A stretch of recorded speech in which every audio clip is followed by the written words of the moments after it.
What's up, guys? Welcome back to Diesel Creek. My name's Matt, if this is your first time joining us, and this big, ugly orange behemoth behind me is a Clark 125C model wheel loader. And I have the opportunity to buy this thing for a very reasonable price.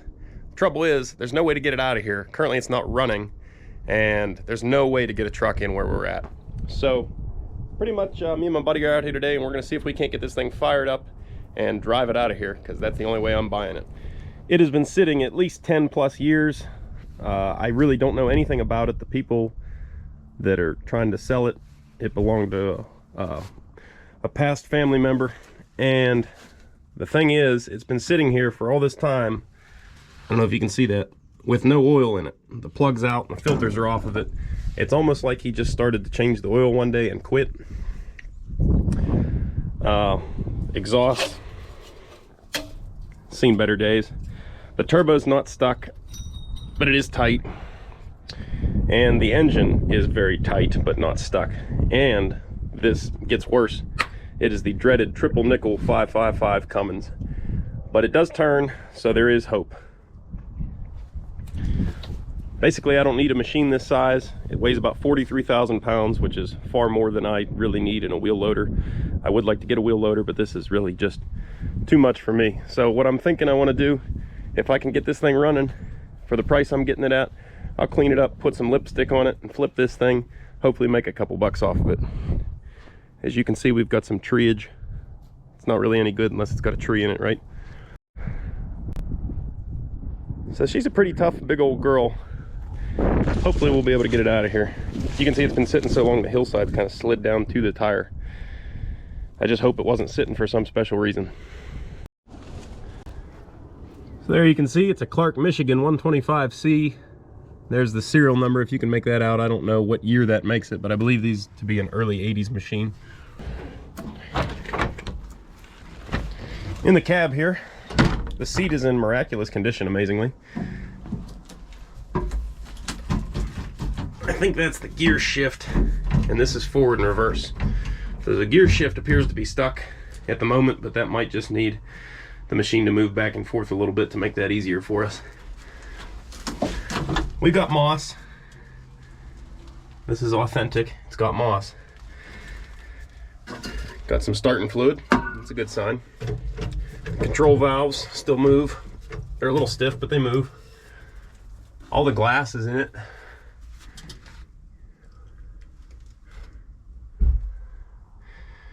Oh, we got snake skin. We've got snakes.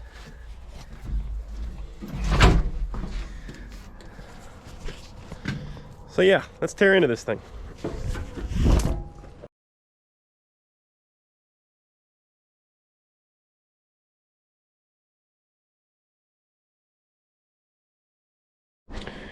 All right, we just cleared some brush away from it here, and I'm gonna say that this thing has definitely been here longer than 10 years because look at this tree stump. You make that out, that's about a, well, it might be even closer to a 6-inch tree stump that's cut down and grown right up against the tire. And another one a little bit smaller right here by the loader frame that's been cut down so long ago that it's rotted. This thing's been here a while. The frame of the loader is sitting about 4 or 5 inches off the ground now.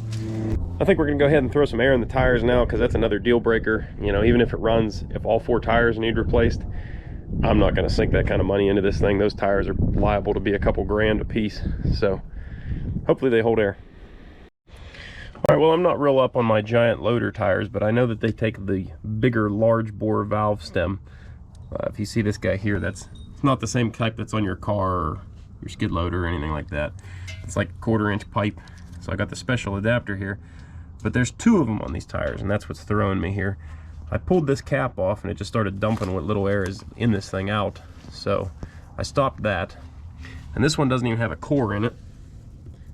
It's empty, and I can't get the pick all the way up in there, so it's either clogged or not in use, or I don't know. But I'm gonna attempt to just throw the old chuck on this thing and overcome the air coming out of it and hope for the best.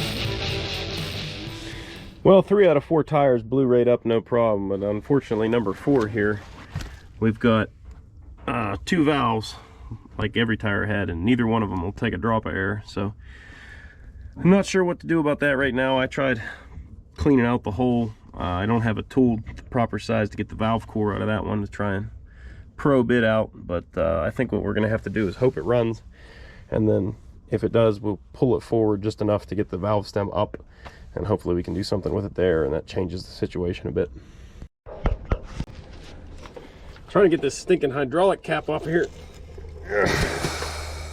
Ooh, hear the pressure? Well, yeah, everything looks pretty clean. That's a good sign. Well, nothing on the dipstick, but that's not surprising. So we got all kind of big access ports here on top. I might go ahead and zip one of those off and just have a little look down the tank, see what we got going on there.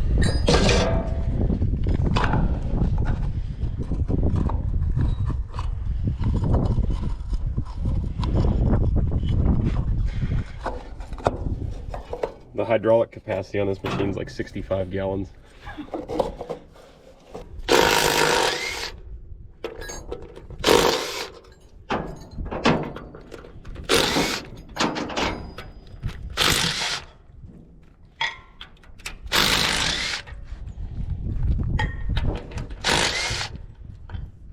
That's what I'm talking about. They all come out.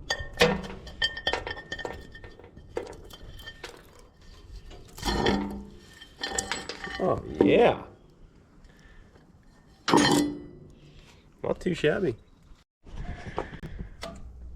So, I don't know if you guys can see down inside of here or what, but the fluid that I can see doesn't look too bad. There's a little bit of cloudy stuff right on top of that filter. And we're only like an inch below the bottom of the dipstick there, if you can see that. What I'm gonna do, because if there is moisture in here, the oils or the water is gonna be all at the bottom. And these big tanks tend to sweat when they sit a long time, so I'm going to stick my siphon pump all the way down to the bottom and try to draw a little bit out and see what we're pulling up. If we're pulling out water, we'll just keep pumping until we get clean fluid, because it holds 65 gallons of hydraulic fluid, so I'm trying not to replace 65 gallons of hydraulic fluid.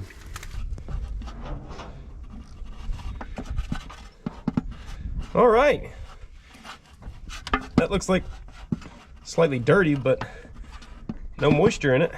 Looks like hydraulic to me. I think we're in business there. All right, while I was doing that stuff, buddy here took the oil line off the turbo, dumped some Marvel Magic in there. Oh, she spins like a dream now. I was really worried about that. Well, I found the oil plug laying on the dirt there, so I cleaned it off and zipped it back in. I think we were about ready to throw some oil at this thing. Moving on to the engine. This baby, of course, is in unknown condition. So, you know, it holds about 8 or 9 gallons of oil, and you really hate to go spending $170 on oil to put in an engine just to find out the engine's no good. So, this is oil out of my dump truck that I changed the oil on. It is good and clean still. I mean, it's black, it's used, but it's good enough to throw in here and test this engine out.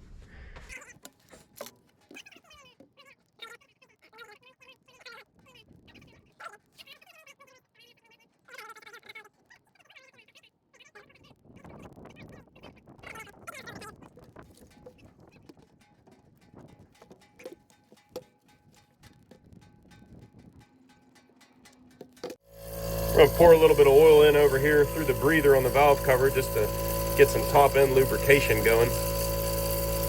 We just talked to the lady that owns it, and she said 01 when she met her former husband. He passed away now, but it was sitting here in 01, so the date has changed a bit.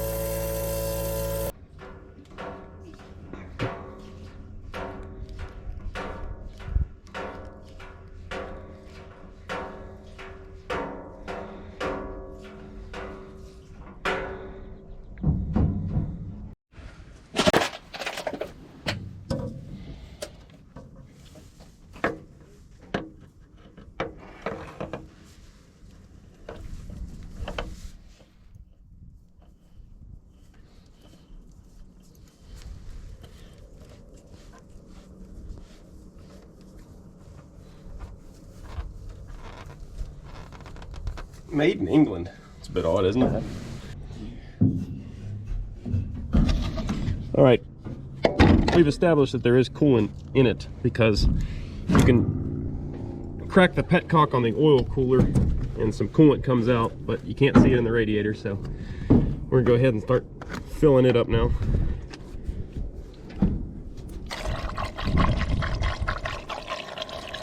Oh yeah, you got that steady pour going on there, huh? You guys gotta pee, pause the video, now's the time.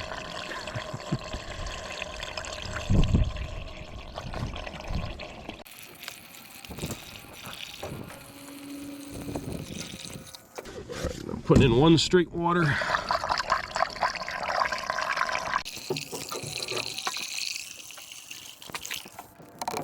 There's 1 gallon of concentrate.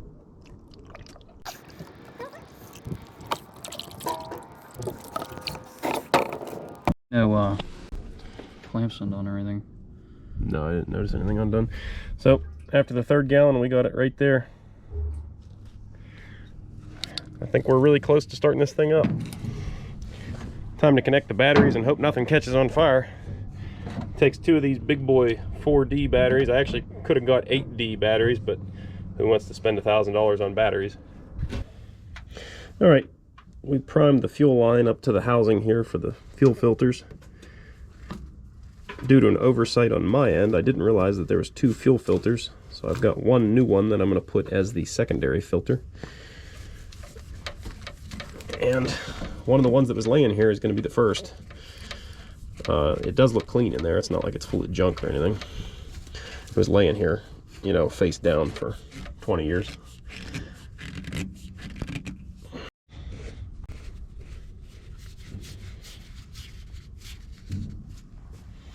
Well, it's the best care she's had in a long time. All right, with that, we're just about ready to crank this thing. We have siphoned out a good chunk of the fuel that was in the tank. I didn't want to pull it all out because, I mean, it is like 40-50 gallon of fuel. So we cut it down to less than half of what was in there and then diluted it with a good bit of fresh fuel. What would we do? Antifreeze, oil, fuel filters. We're just about there. We gotta connect the batteries now and hope this thing doesn't burn to the ground. We're taking bets on whether the key is gonna actually crank this thing over or not. My money's on no. Good enough. And the bolt actually turns. It might actually tighten. Mm-hmm. That's rare. Actually, that's a good connection. It's rusty.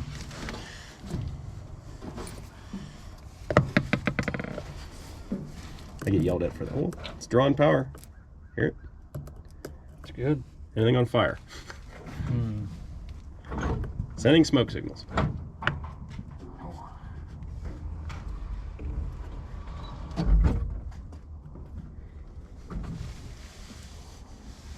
Nothing?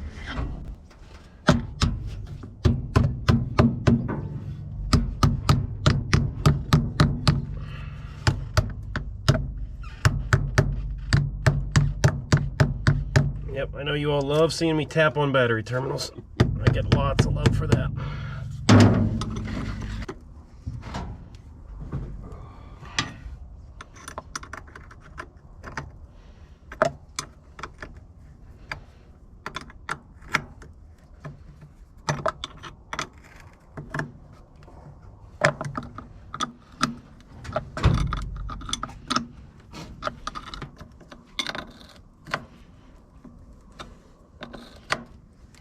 Oh.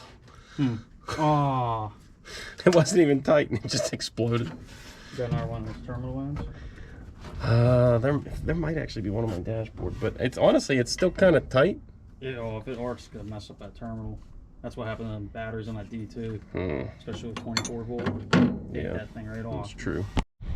All right, we got everything hooked up finally. We're gonna go ahead and bump the key and see what happens. I got $1 on the line here, guys. Hit it. Oh, I think I hear the starter actually clicking, so that might not be good. That could mean that the starter isn't working.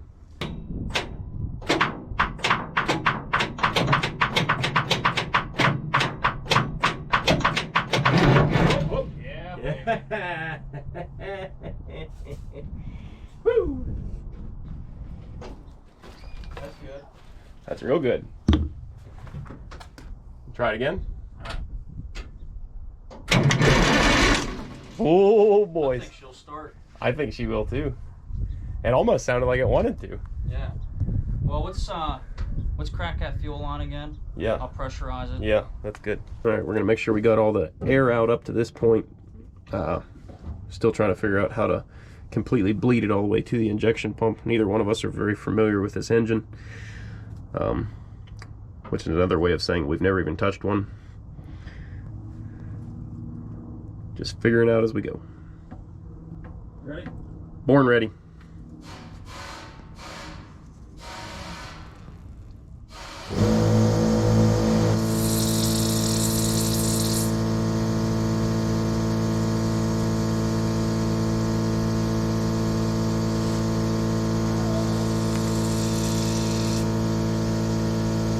Hold it.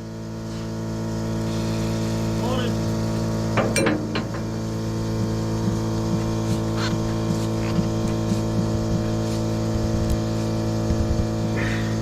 Try it again.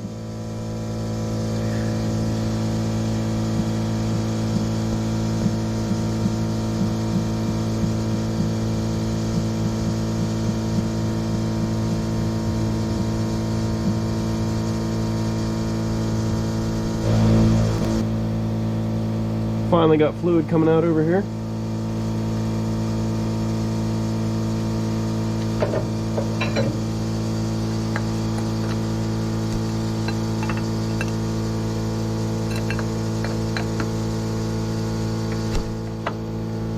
All right.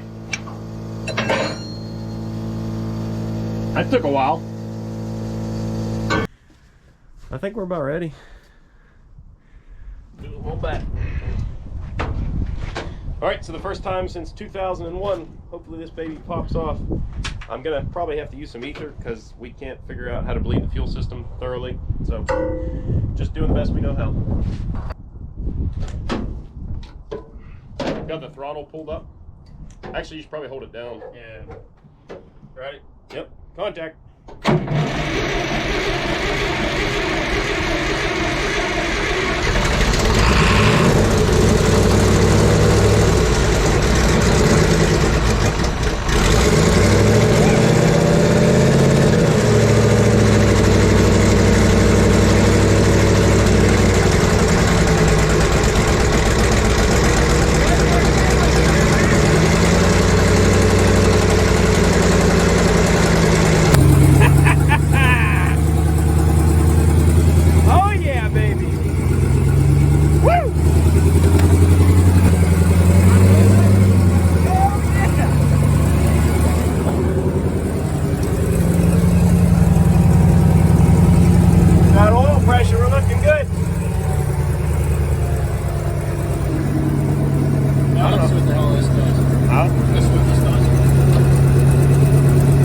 No idea. Hey. Oh, and it even shuts off with the key. Yeah. What are the odds?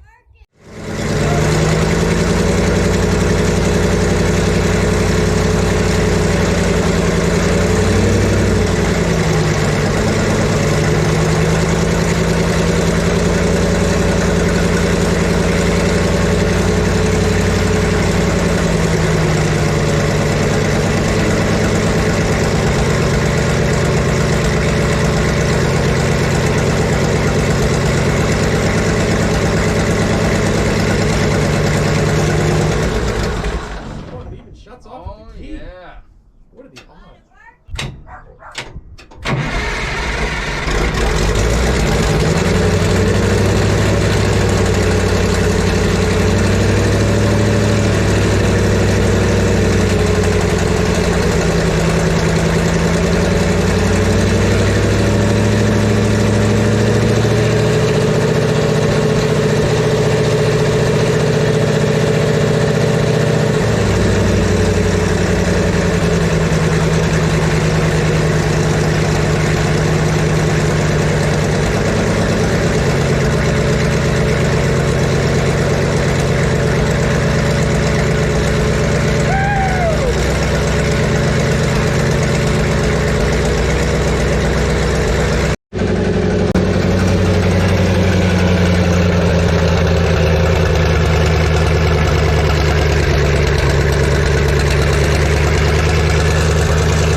Yeah.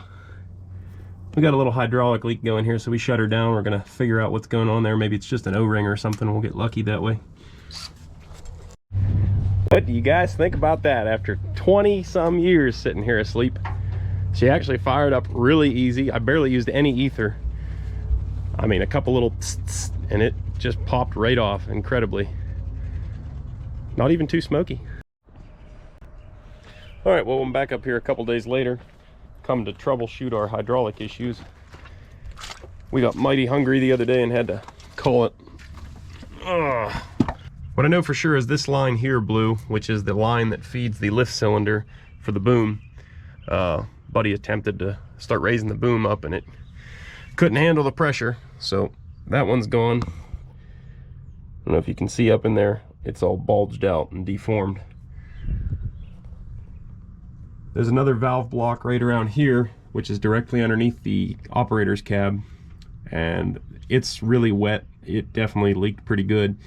I can't tell exactly where the fluid's coming from though, and if we try to start it, we're going to lose so much out of this one that I won't even have the time to look underneath there and see where it's coming from. So I wanted to block this one off because I'm still not committed to buying this machine.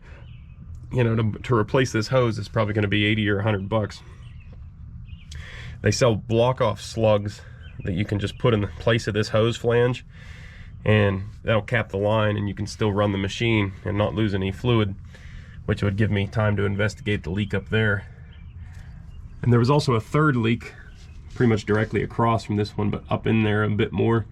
It didn't look like it was leaking too awful bad, but definitely squirting a bit.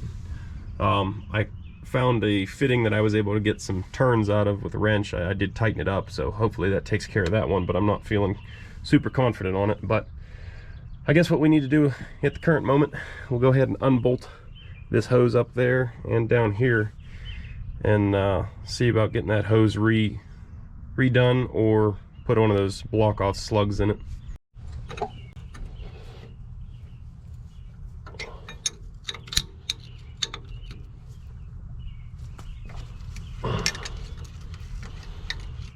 If you're ever undoing hydraulic lines like this, in my case right here, I know there's no pressure because the line is blown. But if you ever just start breaking loose hydraulic lines, be sure all the system pressure is off of it, because you can wind up with a face full of hydraulic fluid or worse. Hydraulic injection is no joke. That can kill you real quick. There is an unfathomable amount of pressure stored in these lines. There we go. See, the flange will come off in two pieces just like so. And now the hose is basically just butted up there. There we go. Don't worry, I've got a catch pan.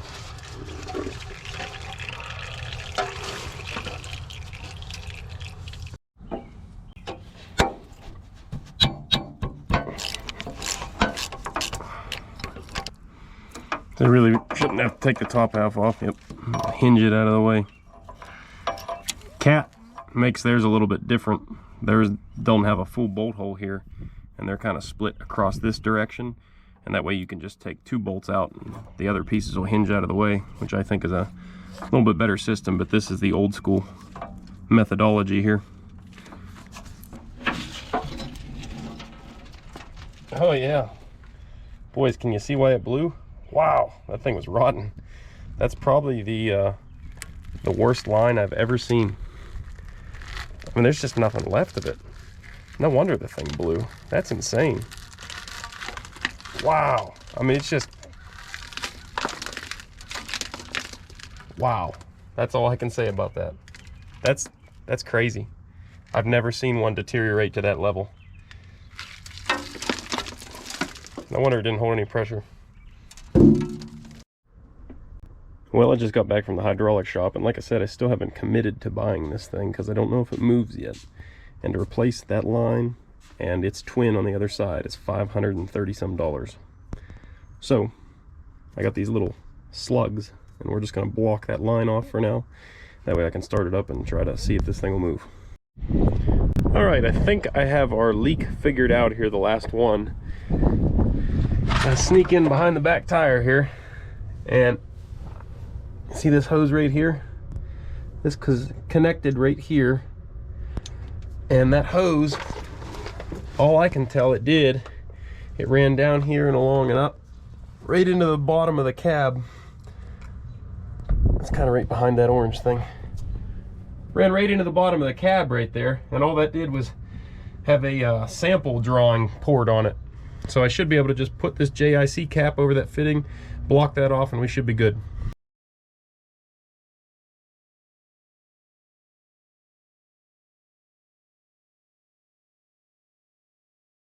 All right, I think I got all the leaks fixed. I'll go ahead and try and start this thing back up again today. It's been a couple days sitting here, so we'll see how it starts. And hopefully nothing leaks.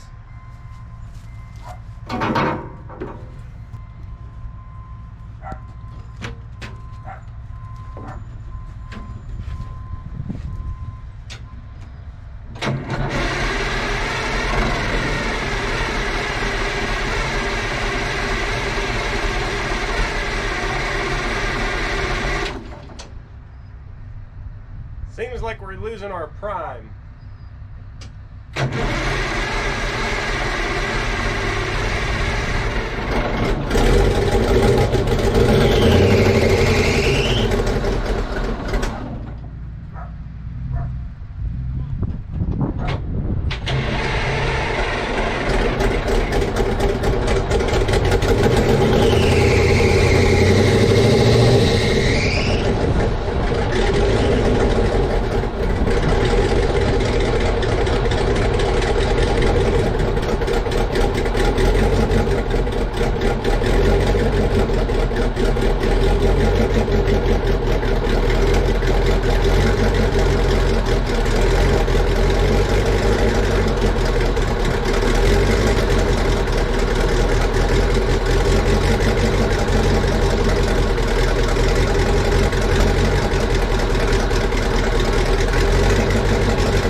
Boy, guys, you can really tell how long that bucket's been sitting in there. Look, we got tree roots growing over top of the arms and everything.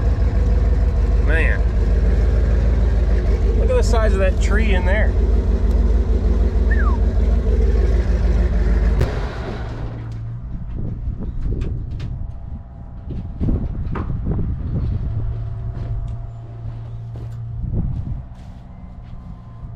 Well, I think that's a no-go on the will it move today.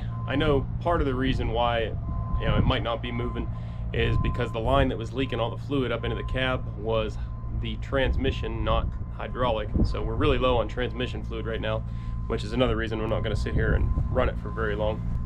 The other reason we might not be getting any movement is because I was reading around online. Apparently there's some sort of valving in this thing that requires it to have X amount of air pressure to allow it to disengage the brakes, which the gauge is only reading 30, but I'm not sure I trust that. So that might be the next place to look. We might have to override that valve or something.